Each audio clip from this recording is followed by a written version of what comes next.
nggak bisa sholat malam sekian lama. Saya pasang alarm udah 10 tuh. Jam 2 lewat 10, 2 lewat 20, 2 lewat 30 terus saja sampai subuh. Bunyi terus tuh alarm. Tapi nggak bangun-bangun.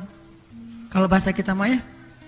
Saya udah tidur awal supaya bisa bangun. Nggak bangun juga.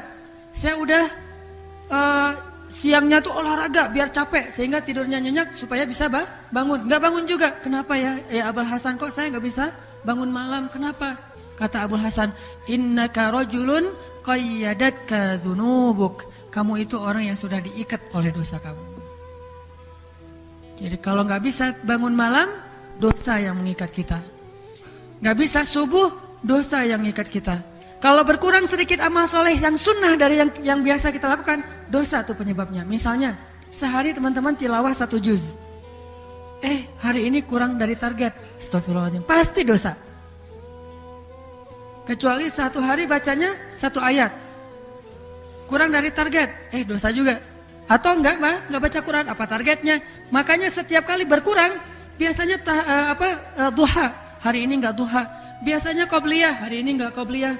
Biasanya sedekah, hari ini enggak sedekah. Biasanya zikir sekian ratus, sekian ribu kali, hari ini kurang. Misalnya tidak terjadi satu hal yang tidak baik, baik itu musibah atau berkurangnya kebaikan, kecuali penyebabnya karena dosa. Sampai hafalan. Kalau ngerasa susah hafal Quran, istighfar dulu. Jadi sebelum kita mencari ilmu itu istighfar dulu. Astagfirullah, astagfirullah. Kalau bisa sebelum kita duduk dalam majelis ilmu, istighfar dulu minimal 100 kali. Kenapa? Nggak akan mungkin ilmu itu masuk ke dalam hati seseorang yang ada isinya dosa. Ilmu itu sensitif. Ilmu itu seperti dia kan al-ilmu nurullah. Ilmu itu kan cahaya Allah. Dia itu sensitif banget, nggak mau ke tempat yang kotor. Sehingga ketika dia mau masuk ke sebuah ruang hati dan di hati itu banyak kotoran, ilmu akan keluar lagi. Masuk nih, ngelihat, wah nggak nyaman nih kotor, pergi dia. Itu ilmu. Sehingga sebelum kita nuntut ilmu, astagfirullahaladzim, astagfirullahaladzim. Sedikit aja ada dosa mempengaruhi ilmu di hati kita. Hafalan. Kalau kita susah ngafal Quran, pasti penyebabnya dosa, bukan tekniknya yang kurang. Nyari metodologi ngafal Quran senyaman apa, semudah apa. Kalau dosanya banyak, tetap aja susah. Di Gaza, Palestina, kenapa anak-anak Palestina yang terjajah, yang dibombardir sama Israel, yang hidupnya susah, makannya susah, ngafal Quran sebulan khatam 30 juz, 1 hari 1 juz. Ngafal tuh. Hari ini udah berapa juz? 1 juz Ustaz. 1 juz setengah, 1 juz lebih sedikit, 1 juz kurang sedikit. Pokoknya 1 juz saja sehari. 1 bulan khatam. Jadi mereka ngafal Quran itu di kelas 6 SD ketika liburan sekolah akhir tahun.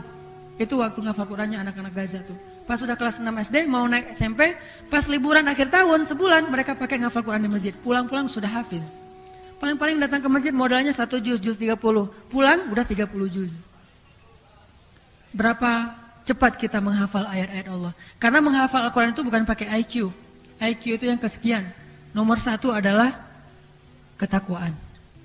Allah berikan ilmu itu kepada siapa yang Allah cintai. Jadi kalau teman-teman menghafal Quran misalnya alif lam mim, alif lam mim, alif apa ya setelah alif teh. Nah, susah. Separah itu. Alif lam mim aja lupa gitu ya. Tadi alif, terus habis alif apa ya? Nah, ini berarti perlu taubatan nasuha. Harus sujud dari pagi sampai sore. Karena lam aja lupa. Itu belum dikasih kaf, ha, ya, in, sod. Belum lagi dikasih surat-surat yang susah. Jadi kalau misalnya ngerasa susah ngafal Quran, penyebabnya karena dosa. Kayak Imam Syafi'i kan? Bayangin Imam Syafi'i datang ke gurunya, syakautu ila waqi'in an su'i hifdzi. Aku curhat kepada guruku, ya guruku, kenapa akhir-akhir ini hafalan saya kok susah, berat gitu. Hadis-hadis yang udah saya hafal lupa. Karena Imam Syafi'i itu jarang lupa. Jadi sekali lupa tuh heboh. Aduh lupa. Itu Imam Syafi'i. Kalau kita sekali ingat heboh. Aduh ingat. Karena biasa lupa. Sekali-kalinya ingat. Wah hebat ya saya ingat hari ini. Nah ini Imam Syafi'i. Aduh lupa. Datang ke gurunya langsung. Ya guru, kenapa saya akhir-akhir ini hafalannya. Yang dimaksud oleh Imam Syafi'i hafalan itu buruk adalah masih menghafal ratusan ribu hadis. Tapi disebut su'ul hifzi. Buruk hafalannya. Gimana yang cuma hafal innamal a'malu binniyat? Itu sangat buruk hafalannya. Nah, kata gurunya apa? Al-ilmu nurun wa nurullahi la yu'ta lil 'asi. Ilmu itu wahai muridku adalah cahaya, dan cahaya Allah itu enggak dikasih kepada pendosa. Lalu Imam Syafi'i pulang, nangis panjang jalan dari rumah gurunya ke tempat pesantrennya, nangis. Astagfirullah ya Allah, astagfirullah, pasti saya banyak dosa. Pulang sampai ke rumah langsung berwudu, sholat, taubat. Malamnya tahajud, minta ampun kepada Allah.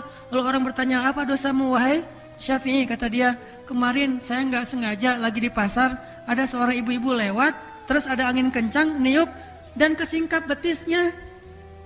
Betisnya kelihatan sekilas, terus nggak sengaja cuma betis nenek-nenek.